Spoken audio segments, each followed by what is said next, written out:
What's going on, y'all? It's Intergalactic Brew coming at you one more again. Well, y'all, the second season has officially begun. The playoffs are underway. We got the first couple of wild card matchups coming up this Saturday. We got the Cincinnati Bengals, the Houston Texans, and we have the Seattle Seahawks and we have the Green Bay Packers and the Minnesota Vikings. But what I'm going to do is I'm going to do it a little different. I'm going to actually break down the AFC wild card matchups first today, and then on Friday I'm going to give my NFC wild card predictions. So let's cut right down to the chase. The first game is the Houston Texans versus the Cincinnati Bengals. Cincinnati going on the road again to face Houston. This is a rematch from the 2011 playoffs.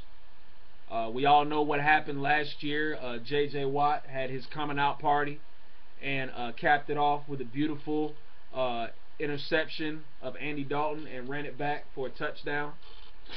That pretty much ended the Cincinnati Bengals playoff run. So you know Cincinnati's going to look for some payback, and we'll see if they can do it on Saturday. But let's get down to the game. First off, I want to talk about Cincinnati defensively. I think the game plan is real simple. I think Cincinnati needs to first and foremost stop Houston's run game, because you know they're going to run the ball at you. They're one of the top teams in running the ball. Secondly, as far as passing goes, they definitely need to keep Andre Johnson contained. I say, you know, a lot of bump and run, a lot of man coverage, you know, throw off his timing. You know, maybe double, triple cover him if you had to. I mean, that might, you know, expose the Bengals secondary and leave, you know, other opportunities open, maybe for Lester Jean or what's his name, Kevin Walters. I think that's the other receiver's name, and of course they got Owen Daniels, the tight end. So yeah, but definitely you don't want Andre Johnson to get off in this game, because when Andre Johnson, you know, starts gaining momentum, you know, he's pretty tough to stop. So, you know, they're definitely gonna have to find a way to not let Andre Johnson score on them. And I think the best way to do that is kind of similar to what the Falcons did with Calvin Johnson. They didn't, you know, blitz a lot. You know, they didn't play a lot of man coverage. They kind of played zone throughout the whole night. And that was kind of smart now that I figured it out, because you know how great Calvin Johnson is, and you know he's going to get his catches and make plays. But my thing is as long as you don't let, you know, Calvin Johnson score with an explosive play, you can live with him, you know, getting, I don't know, 80-something catches a game or whatever, and getting first downs and all that. You can live with that. But if you let him beat you deep with an explosive play, then, you know, you pretty much have not done your job. So I think that's the same thing that the Cincinnati secondary has to do here. I think they have to, you know, they just have to cover the middle of the field and not let Andre Johnson beat them with explosive plays and score. I mean, of course you don't want him to get first downs. I mean, you want to stop him at all times, but Andre Johnson is too good of a receiver just to get completely shut down. So I think that's pretty much the whole key to stopping the Houston Texans offense, because you know they're explosive. You know they're going to go downfield. So, yeah. And also, the play action. They have to stop the play action pass. They love to use that play a lot, you know, from running the ball. So they definitely the Cincinnati defense definitely has to be on the lookout for the play action and the bootlegs and, you know, all that fancy stuff that Houston likes to do. So I think if the Cincinnati Bengals can do that defensively, I think they can stop this Houston offense, which is so explosive, especially at home. Now, just a thought here. I don't know if Mike Zimmer is going to want to blitz in this game. I wouldn't be surprised if I see it, but I think Mike Zimmer knows that if he tries to blitz Matt Schaub, even though Matt Schaub may not be that type of quarterback that can just, you know what I'm saying, just zip the ball out of there, but I think he knows that, you know, Matt Schaub is capable of making him pay, you know, either with a screen or, you know, whatever the case may be. So I think he's going to be smart about blitzing Matt Schaub. So we'll see what happens, but definitely, you know, stop the run. Don't let Andre Johnson beat you downfield, and you pretty much got the game won right there, at least half the battle. Now, as far as the Cincinnati offense is concerned, this is, I think, going to be the determining factor in the game, because you've got an excellent Houston defense against the excellent Cincinnati Bengals offense. And I think when it comes down to the Cincinnati offense, I think they're all about using their athleticism and, you know, putting the ball in their playmakers' hands and letting them make plays. Now, they will run the ball, but I mean, come on. Cincinnati's a passing team. Come on, they're not known for running the ball. They've got too many good receivers on this team for them. I mean, sure, you want to run the ball effectively. I get that. But when you got as many targets as Andy Dalton has, you know, it's kind of hard to, you know, run the ball. You know what I mean? But they do it, and they will do it. But I think they'll do it when they have to. But I think with the Cincinnati offense, I think they need to use. I think their receivers are going to be the key to this game. You know, of course they have AJ Green. They've got Mohamed Sanu if he's healthy. They got Jermaine Gresham. You know, they got Brandon Tate. I mean, they've got guys all over the place. You know what I'm saying? And then they got, you know, Ben Jarvis, Green Ellis, who is a physical downhill runner. So, you know, they got a squad, you know. But I think it's going to be the passing game that really gives the Bengals the win here. Because, if I'm not mistaken, this Houston Texans defense is, I think, one of the top rush defenses in the league. So it's going to kind of be hard for Cincinnati to run the ball. So I think Andy Dalton's going to mostly be throwing the ball this whole time. And I think what the offense needs to do is, you know, I think they need to you know, demand man coverage from the Houston Texans secondary, because although the Texans are physical, they're not really a hard-hitting team. You know what I'm saying? Like, they can get after the quarterback, sure. They can stop you. But they're not like a San Francisco 49ers or a Chicago Bears or a Pittsburgh Steelers or a Baltimore Ravens defense that'll come and just hit you where it hurts and make you think about, you know, running certain routes or whatever. You know, Houston is not that type of team. But at the same time, they still are a dangerous defense for the simple fact that they know how to jam guys off the line of scrimmage. They know how to get to the quarterback. They know how to stop the run. But I think that the Cincinnati Bengals receivers present a matchup problem for these corners and these safeties. Because I say probably aside from Jonathan Joseph, Kareem Jackson, Glover Quinn, and maybe Alan Ball. Most of their corners are pretty small. You know what I'm saying? I mean, unless, you know, I really haven't seen them up close, but from what I've seen, they've got pretty small corners besides those 3-4 guys that I just mentioned. But it'll be interesting. But, you know, I definitely think the Cincinnati Bengals receivers present a matchup problem.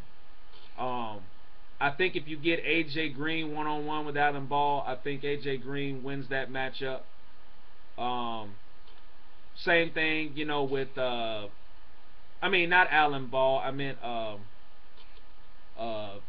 Glover Quinn. If you get Glover Quinn on A.J. Green, I think A.J. Green wins that matchup.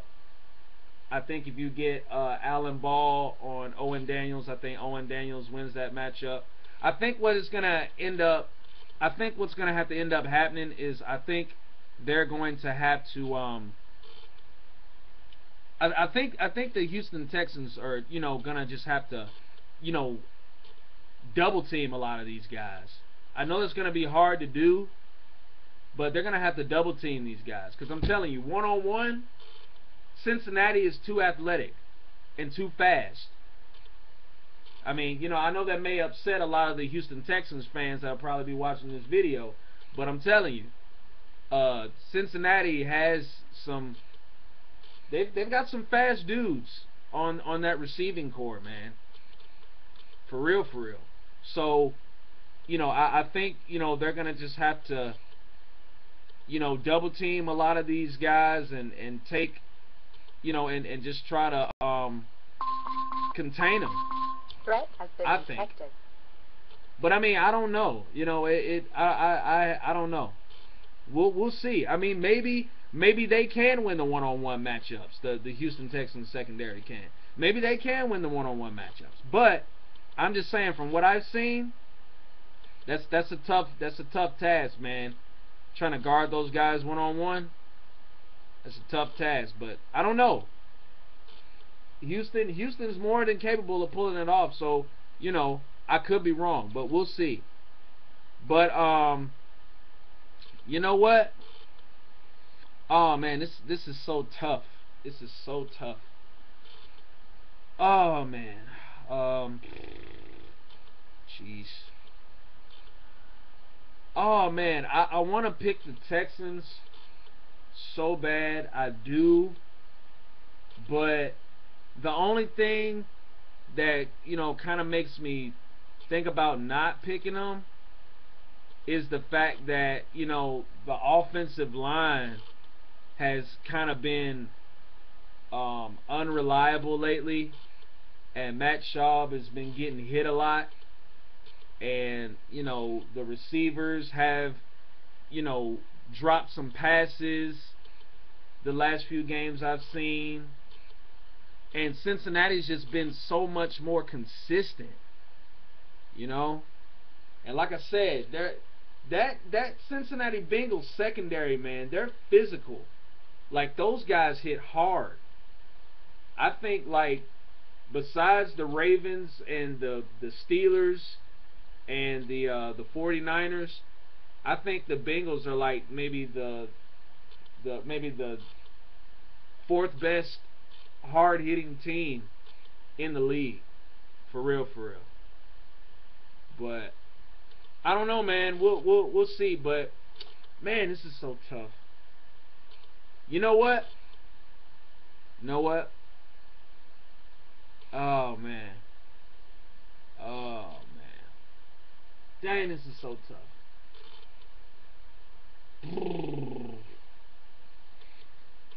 You know what? I'm gonna go with the Cincinnati Bengals here. I'm gonna go with the Cincinnati Bengals. Like I said, their defense, you know, they, man, their defense is so fast, and they're very physical, and I just really haven't seen that brand of physicality from Houston. I mean, I know Houston can be physical, but Cincinnati, man, they bring physicality to a whole nother level. For real, for real. They're like the AFC version of the San Francisco 49ers. Like, seriously. They are. So, you know what? I wouldn't be surprised if Houston pulls it out, because they're very good at home. And, they have won, close games this season. But so have the Bengals too. But, I think just with the consistency that I've seen from the Bengals, and that athleticism and speed on offense, and I'm gonna go with Cincinnati here. I say they win a very close. I say they win a very close game, either by a touchdown or a field goal. That's what I think it's gonna come down to. But it was a tough decision, but I'm gonna go with the Bengals on this. Sorry, Houston Texans fans. I don't mean to upset you. I mean, I still believe y'all can win this game, but just from the way that y'all played the last couple of weeks, I mean, it kind of leaves me with some doubt. But I'm gonna go with Cincinnati. But like I said, I could end up being wrong. Okay. The 8 o'clock game. Oh wait, I said I was gonna do NFC on Friday. Whoops. Okay. Next AFC wild card playoff game is the Indianapolis Colts and the Baltimore Ravens. Wow. Woo! Now, looking at this matchup on paper, you would probably pick the Baltimore Ravens, like, without question, right? But here's the thing. If y'all did not find out today, Ray Lewis is retiring. And that is a big concern for that Baltimore Ravens defense. I know a lot of the Baltimore Raven fans are going to jump on my back and say, well, that doesn't stop us, or that's not going to affect our defense. Yes, it will. Ray Lewis is your leader, and he's probably your best player on your defense, besides maybe Ed Reed and Haloti Ngata and Terrell Suggs. But, I mean, Ray Lewis, he's a game changer. Let's just face it. If you don't have Ray Lewis out there on the field, that defense is different, as we've seen this season. But the Indianapolis Colts, man, they really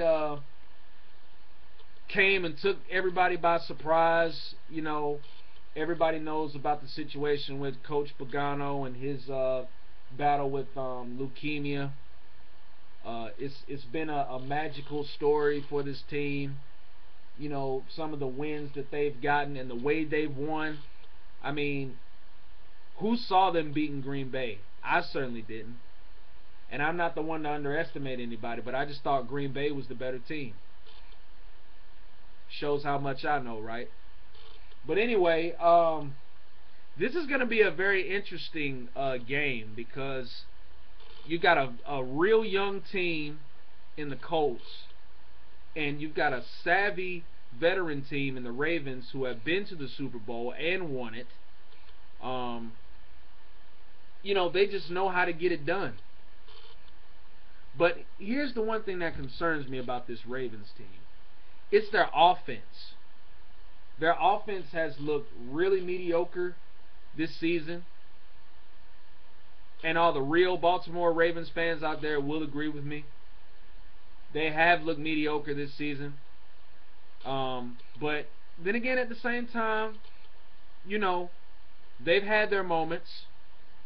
You know, like these past couple of weeks, they've been playing pretty well. The offense has been playing pretty well these past couple of weeks in December, and in late November too, going into December, they've been playing pretty well lately.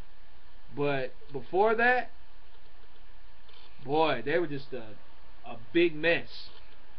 But anyway, getting down to the game. I think the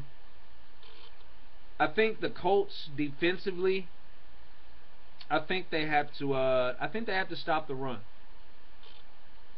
I think if they can stop the run, I think you know, I think they can win this game. I think they got a chance if they can stop Ray Rice. I really do believe they have a chance. As far as the passing is concerned,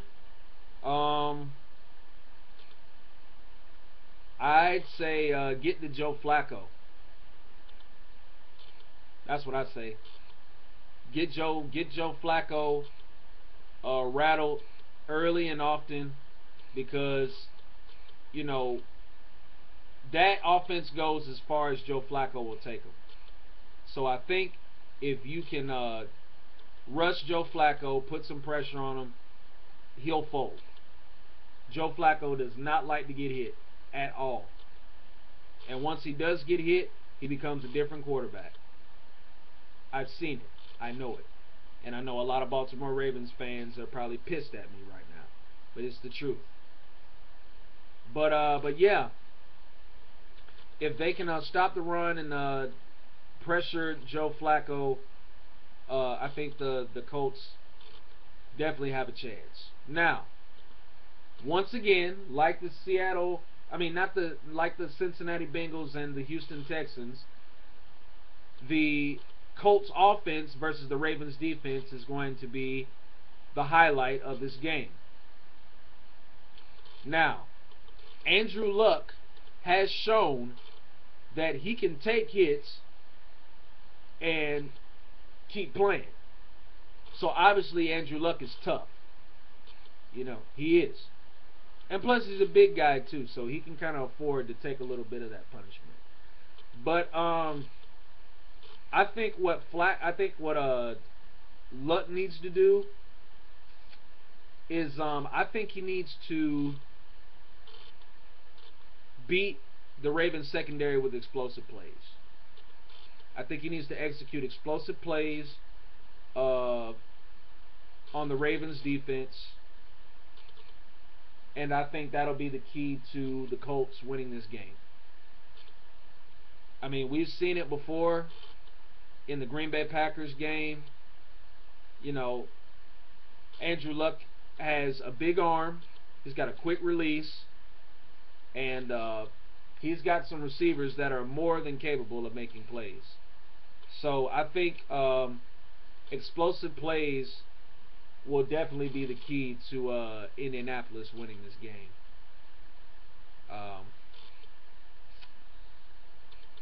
Oh man, you know what, man,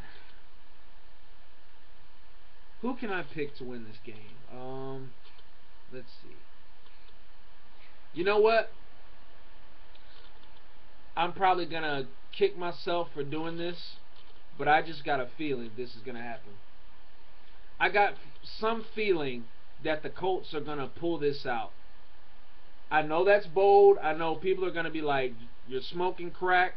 What the hell is wrong with you? You don't know football. you're crazy. I know I'm going to get all of that stuff.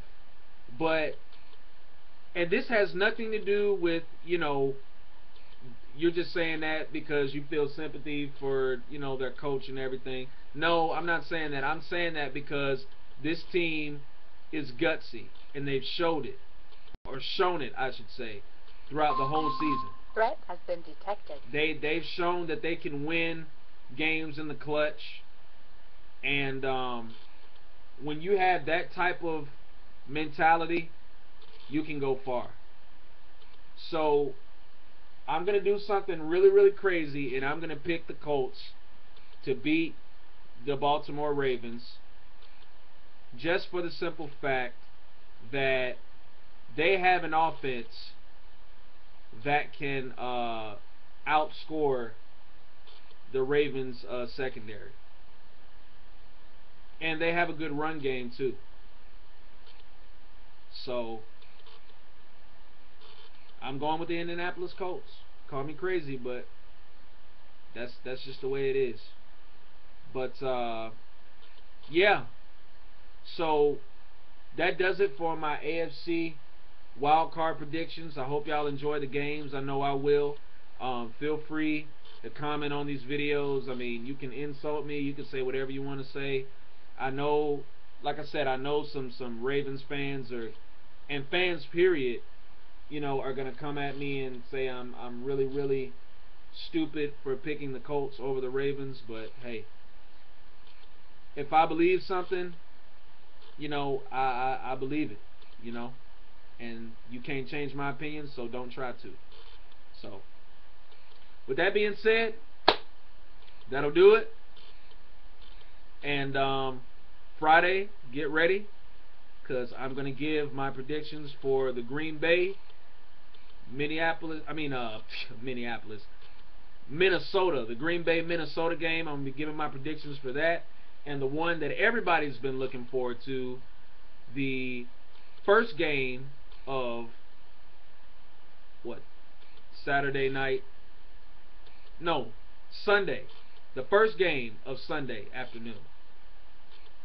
Seattle and Washington. So, y'all be cool. I'm out. Enjoy the games.